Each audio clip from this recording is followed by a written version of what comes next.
This video is called Crazy Simple Solar. However, before we get crazy, we have to go back a little bit and understand what got us here. So in this video, we're going to talk a little bit about batteries with volts, amps, and watts and how that's important.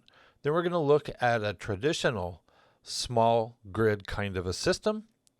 And then we're going to get into what I call crazy, some people might call stupid simple solar solutions. In this video, you're also going to see black bars on the bottom and the top. This is going to give you more information that's relevant to what's going on in the video, so pay attention to those. In this video, I'm also going to show you how to expand the capacity of power stations for pennies on the dollar compared to power stations with huge wattages. For those that want to skip through these sections, just look down in the description and I'll have timeline links so that you can move back and forth. Okay, so I thought about this a little bit, and I think the easiest way is to assume that you don't know anything about solar so as not to leave anything out and be too confusing. So the first thing I want to do is I want to start with what a battery is. And that might sound a little trivial, but it's kind of important to understand how these batteries work and what the expectations are. So what you're looking at is a small battery. Here, let me show you a guide. So there's a 4-inch square, so you can see it's pretty small. But what you're looking at is a 12-volt battery or 12.8 volts nominal. And it's a 20 amp hour battery. Batteries are rated in mostly amp hours when you look at them online. And it says 256 watt hours, lithium phosphate battery. So what does all that numbers mean? The magic number in solar is watts. So think of this as an engine. The voltage is the amount of horsepower an engine may have. The amps, or amp hours in this case, is the size of your gas tank, and the watt hours or watts is the amount of gas that you have. Systems come in 12, 24, 36, and 48 volts. So those would be horsepower. The bigger the engine, you've got your 1500, your 2500, 3500, and so on. But we're only going to talk about 12-volt systems today because that's the simplest and easiest. It's what everybody knows. And then amp hours is the size of your battery. So this particular one is a 20 amp hour battery, and that's the size of the gas tank, if you will. In a minute, you'll see a 100 amp hour battery. And then the amount of gas that you have in this particular case is 256 watt hours. What is a watt hour? So watts is measured in volts and amps. So volts times amps equals watts. For example, if you have a device that uses 1 amp and it's a 12-volt device, then that device is going to use 12 watts of power while it's on. If it's on for a solid hour, it will use all 12 of those watts. So if it's on for 5 minutes, it will use less than 12. But over the course of an hour, if that device is left on, it will use a total of 12 watts. That 12 watts will be deducted from the 256 watts that this battery has. So as you can see, at 12 volts at 1 amp, this battery would last a pretty long time. But if the device that you're using is 100 amps, 12 times 100 is 1200. This battery would not last an hour because there's only 256 watt hours in this battery, not 1200. So that's how a battery works. All devices will pull watts. All solar panels will push watts. So a solar panel is your gas station. You pull up to the gas station, you plug it in, you fill it up when it's low. If you have 600 watts of solar, When it reaches 256 watts in this battery, the solar will it'll quit pushing the watts into the battery. The battery will be full. And that goes with just about any other device. If you have a solar panel that's pushing 100 watts, then and this battery was dead, it would take roughly 2.5 hours to reach the 256 watt hours that this battery can hold. So that's all we're going to talk about with batteries.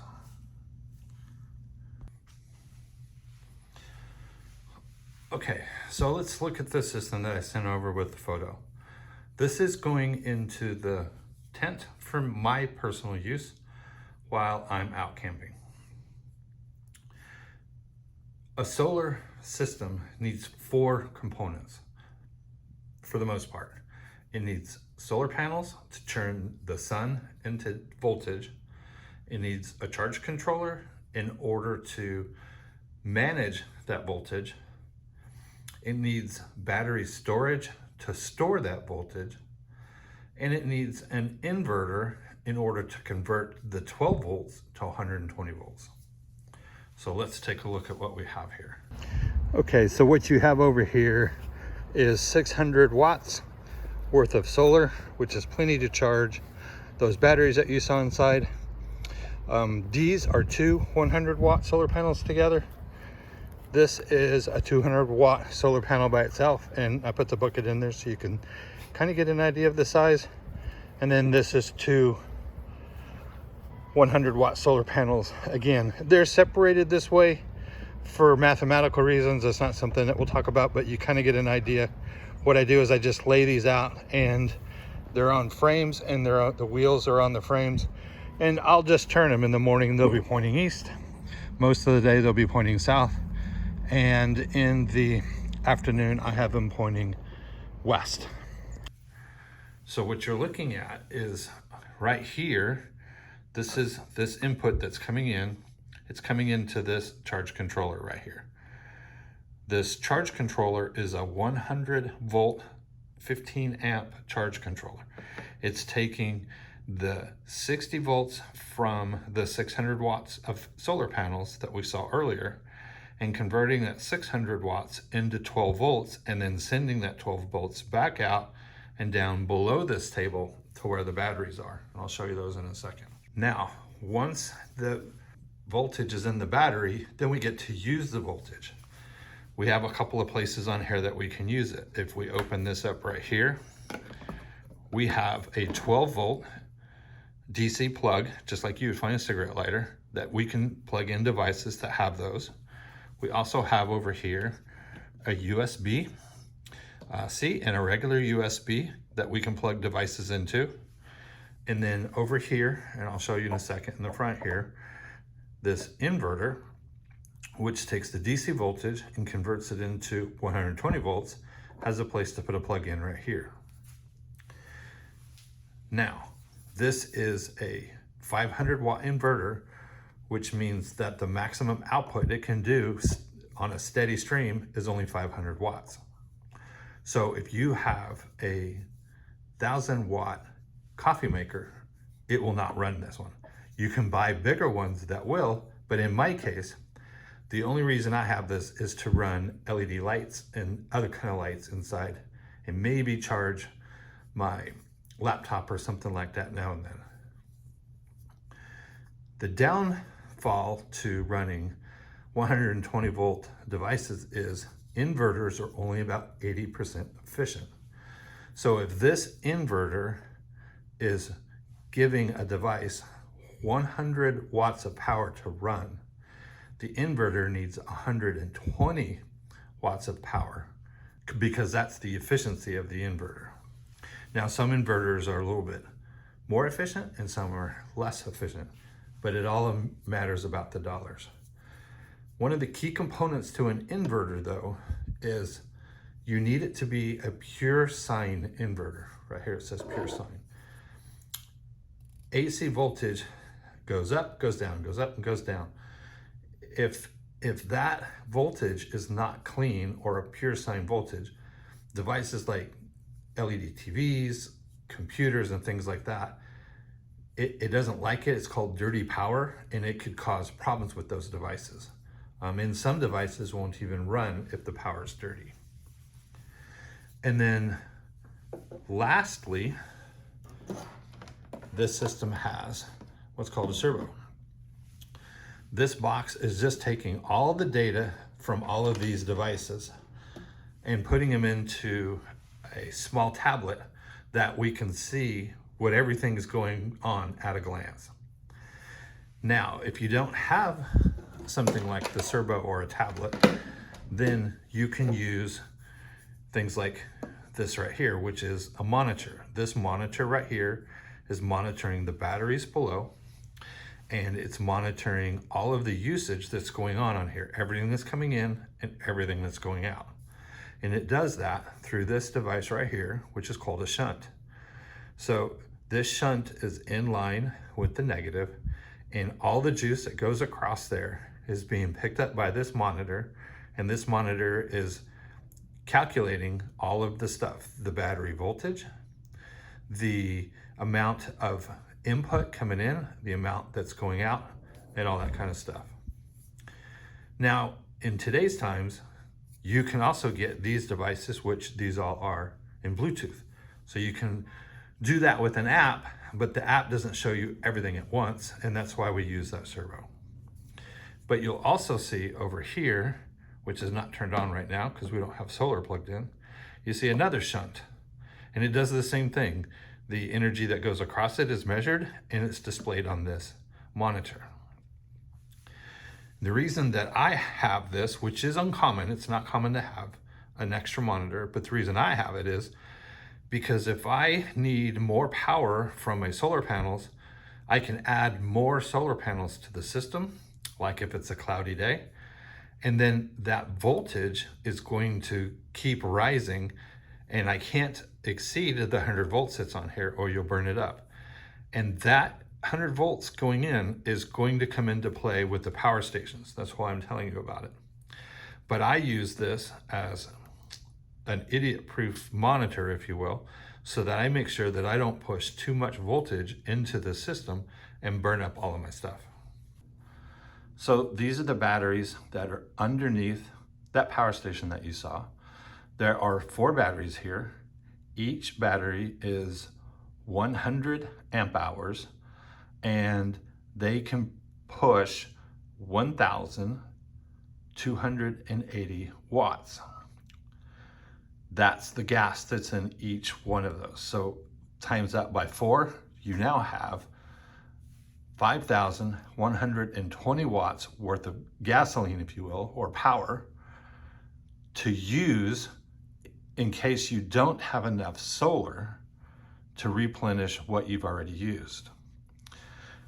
So if it's rainy for a week, I have enough juice here to run all of my stuff that I need to run while working off grid times 2 for a whole week. So if I got stuck off grid for a week or even 2 weeks and there was no sunlight whatsoever, there's enough battery here to keep what I've calculated I need to use and not be out of power. If I do get a little bit of sun, let's say that for 1 hour, I get 100 watts worth of solar, I can add that to the 5,120 watts that I have here. It'll replace it. All right, as promised, how do we make this simple? Because right now, it doesn't seem like it's very simple. Well, let's take a look at the 2 devices in front of us. This is called a power station. Power stations combine everything that we just talked about over there on the blue system into one tiny little box. And how is that so? So here's what you have. You have a power station, and inside here you have batteries. So your batteries are contained inside here. Everything is small, as you can see right here. This is just 4 inches tall. And you have all of your DC outputs, your AC outputs, your DC cigarette lighter output, your batteries, your monitor, and your solar input. So let's take a look at these one at a time. So the first thing to notice is you have right here a solar input. This solar input, like the one on the Victron that you saw over there, has a rating of 12 volts to 28 volts, 8.5 amps at 200 watts. So this particular power station can accept 200 watts of solar panel into it. Now, once the solar's in, the batteries are charged, then we get to use it. And let's go ahead and turn this on. We'll take a look at it. So here's our monitor. This is to turn on DC, and this is to turn on AC. And most, if not all, power stations will be that way, because when you start putting everything together and you turn everything on, but you're not using it yet, there's still a draw. It's called parasitic draw. And like the inverter will draw some amps and watts and the whole system. So the best thing to do is to turn it on and turn it off. Now, let's start with the inverter. This inverter is 120 volts at 700 watts. It is a pure sine. You can see right here, it's a pure sine inverter. The sine's not square, it's round. That's a good indicator that it is. Not all of the power stations online that tell you they're pure sines are pure sines. So you gotta kind of stick with the name brands. This is kind of one of those deals, you get what you pay for here. But anyways, we have 120 volts at 700 watts. So that means that the device that we're gonna plug into this can only consume 700 watts. If our coffee pot needs 1,000 watts, it will not run. If it needs 1,000 watts peak to start, but then runs constantly under 700 watts, these inverters will run. They will take it and they will handle it. But this is a total of 700 watts. So what does that look like? So I have right here a heat gun. This heat gun on low will use about 190 watts. So let's plug this in and take a look.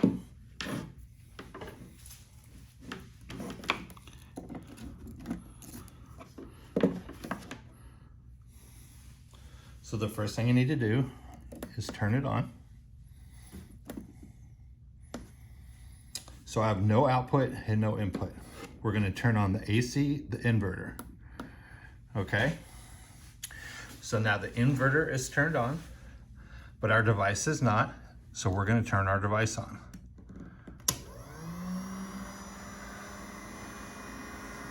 Okay. So our device is using 180 watts. So if I leave this on for 1 hour, it will need the whole 180 watts to run. This unit, if you look right here, is got batteries that'll handle 448 watt hours.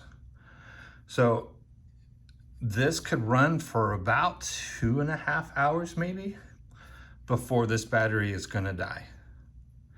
But at 186 watts, this system will run it just fine. It'll run LEDs, TVs, all kinds of stuff, just fine. So that's how the inverter works. So we'll turn the inverter off and we'll turn the DC on. DC is pretty simple.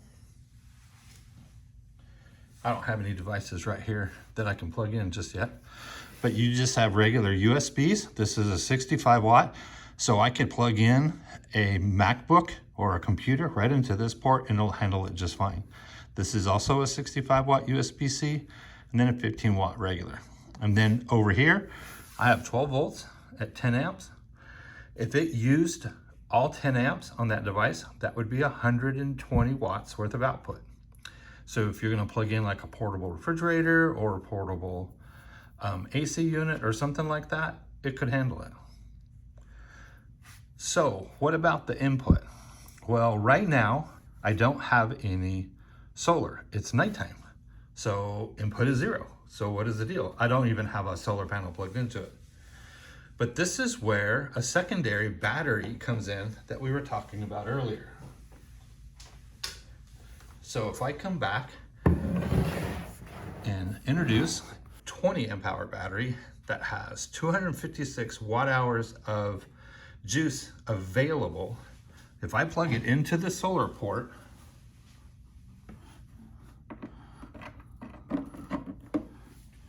the power station doesn't know that it's not sunlight. All it sees is extra juice. But if you look right here, the input is still 0. That's because it is at 100%. It doesn't need anything from here right now, so it's not taking anything from here right now. But if I turn on that 186 heat gun, sorry, gotta turn the AC on.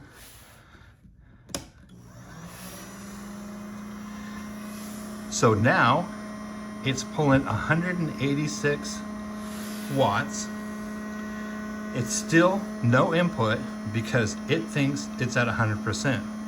But here in a second, when that drops to 99%, then this battery is going to kick in and give it as much juice as it will allow to go back in through there, which should be close to that 186 watts. We'll give it a second and see what happens. Here, let's boost this up a little bit. See if it'll handle the full 480. Looky there.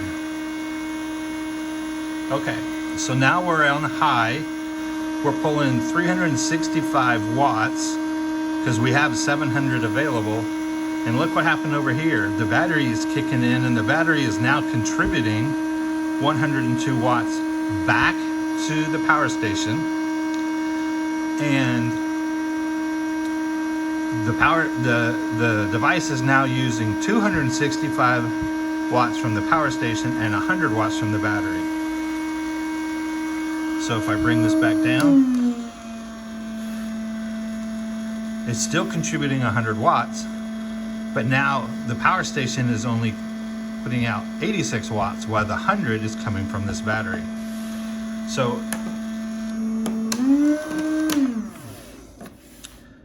So if my consumption was less than the 100 watts, then the battery would be consuming the whole thing. But look what's going on. I completely turned off my what I'm using. The battery is still putting back 100 watts worth of juice into the Blue Yeti, and it's going to do that until the Blue Yeti reaches 100%. So the cool thing about this is if you plug in like a CPAP machine, that's only going to use about 25 or 30 watts. The Blue Yeti will allow the battery to run its 256 watts down to 0 before the Blue Yeti's 448 watts kicks in. So this pretty much gives you about another 50 or 60% worth of juice back into the battery. And why is that important? Because it doesn't matter if it's a 20 amp hour battery that's coming in. It doesn't matter if it's 600 watts of solar coming in during the day, or if it's a 1280 watt, 100 amp hour battery contributing back into here. That will give you a ton of gas in your gas tank, but you're only paying for the capacity of 448. So about $200, $250 for this. If I plug a 100 amp hour battery into here and add 1280 watts to the 1400 that's over there, that's close to 1700 watts worth of juice available. That kind of power station that has that kind of battery capacity will run you anywhere from $1,800 to $2,100 instead of $200 for this power station. Now the power station at $200 to $250, a 100 amp hour battery right now is going for $150 to $200. So we'll just go on the high end. So if you have, say, $450 invested into one battery, one power station, you have all the power, all the juice of a larger system, but at 1/4 the cost. So that's something to consider. It's the reason why I went this route, and it's the reason why I recommend weekend warriors go this route. Now, if you're going to be living out there full time, you may need a larger inverter than 700 watts because you may be running coffee makers, Instapots, microwaves, and things like that. So the extra cost to get a larger inverter in a larger system might be worth it, but not so much for weekend warriors. So I hope that makes sense there. And now you're probably asking, well, what about this thing over here? What is this? Why do we have this over here? So let's back this off. Let's turn everything off here. And we'll go ahead and unplug our source. Move this out of the way. I should mention real quick, on this battery, I have 2 cords. So why do I have 2 cords? Well, the reason is this one that we had plugged in is a male that goes into here, but this is a female. So in my case, what I would do is plug this into the power station, plug my solar into this battery, and let the solar charge this battery while this is charging the power station. So now you have all of it connected, and during the day, when you drain this battery at night, during the day, you can refill this battery, and you may not have ever even touched the juice that's on the power station yet. Oops, sorry about that. So now we have this one. So this is a 288 amp hour solar power station generator thing. You have your 12 volt that you can plug in here. You have regular USBs. You have your solar input. You have regular USB-Cs, and then you have 2 bidirectional USB-Cs. There is no inverter in here, so it's going to better use the juice, but you can't run any AC stuff off of here.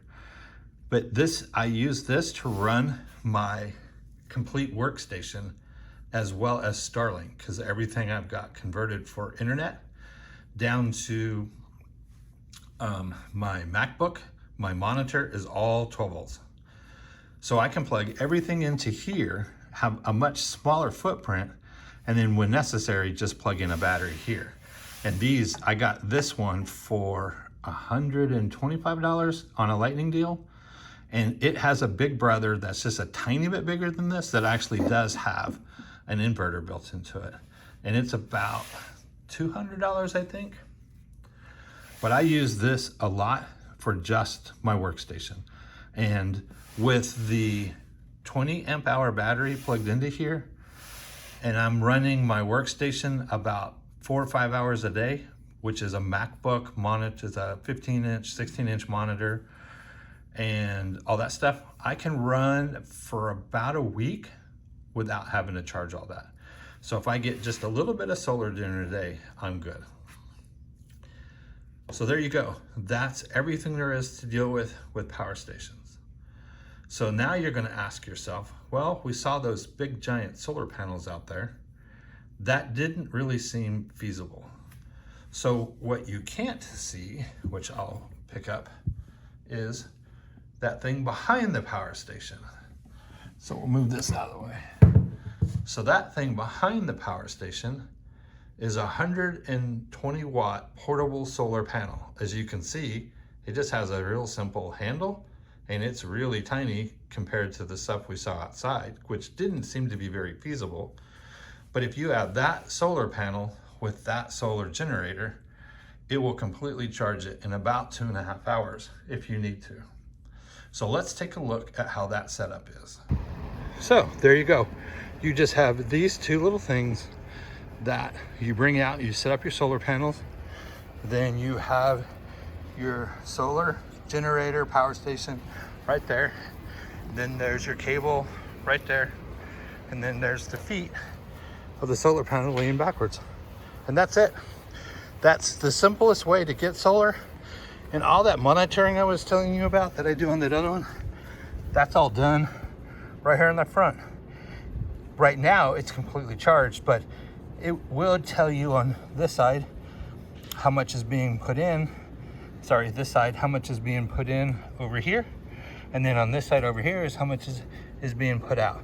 So you can keep track of everything and you'll know your percentage in the whole 9 yards. That's everything that they would have to carry with them. They wouldn't need anything else other than that unless they wanted to boost a little bit extra power. Some good companies, I like Blue Yeti. Anchor makes some good stuff. Jackery, there's a couple of them out there. I'll add a few of the name brands to the description for you to look at. And again, if you have any questions, let me know.